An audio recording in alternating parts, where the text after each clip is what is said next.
আসসালামু আলাইকুম রহমতুল্লাহি ওবারাকাতুহু। আপনাদের সামনে চমৎকার একটা টিপস দিব আজকে।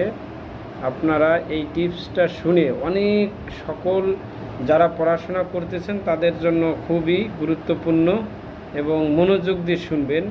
সময় নেব 2 থেকে 3 মিনিটের মধ্যে।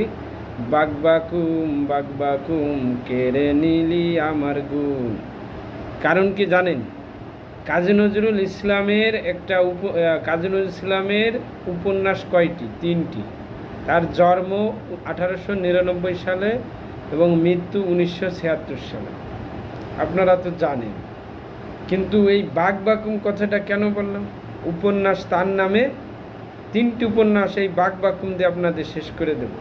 বাতে বাঁধনহারা, কতে কোহেলিকা, আর মতে কি? মৃত্যু ক্ষুধা। আপনারা জানিয়ে গেলেন আজকে উপন্যাসের সংক্ষিপ্ত কথা।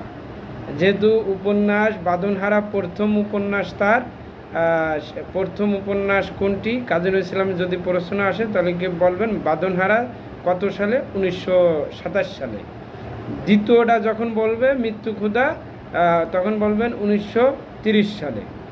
তৃতীয়টা বলবে কোহেলিকা, তখন কি বলবেন? 1931 সালে। এখন চরিত্রগুলো শোনেন। এই 3টার চরিত্র হলো, যখন আপনার বাঁধনহারা বলবে যে বাঁধনহারার উপন্যাসের চরিত্র কে, তখন কি বলবেন? নুরুল হুদা মাহবুবা। আরও আছে, এটা 2টাই বললাম। আর মৃত্যু ক্ষুধার কথা যখন আপনারে বলবে তখন আপনি কি বলবেন? তখন বলবেন যে মৃত্যুর ক্ষুধা চরিত্র হলো গজালের মা চাঁদ স্মরণে। এই যে 2টা টিপস। আর একটা আছে, সেটা হলো কি? কোহেলিকা যেতে পারে 1949 সালের বিছিয়ে যাইছে, আপনারা জানেন। তার চরিত্র ছিল জাহাঙ্গীর। তা আজকের মতো বিদায়। আপনারা ভালো থাকবেন। সামনে এরকম সুন্দর একটা টপিকস নিয়ে আপনাদের সামনে আমি হাজির হব।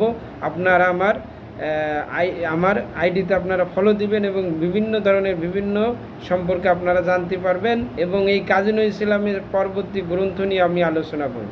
আসসালামু আলাইকুম।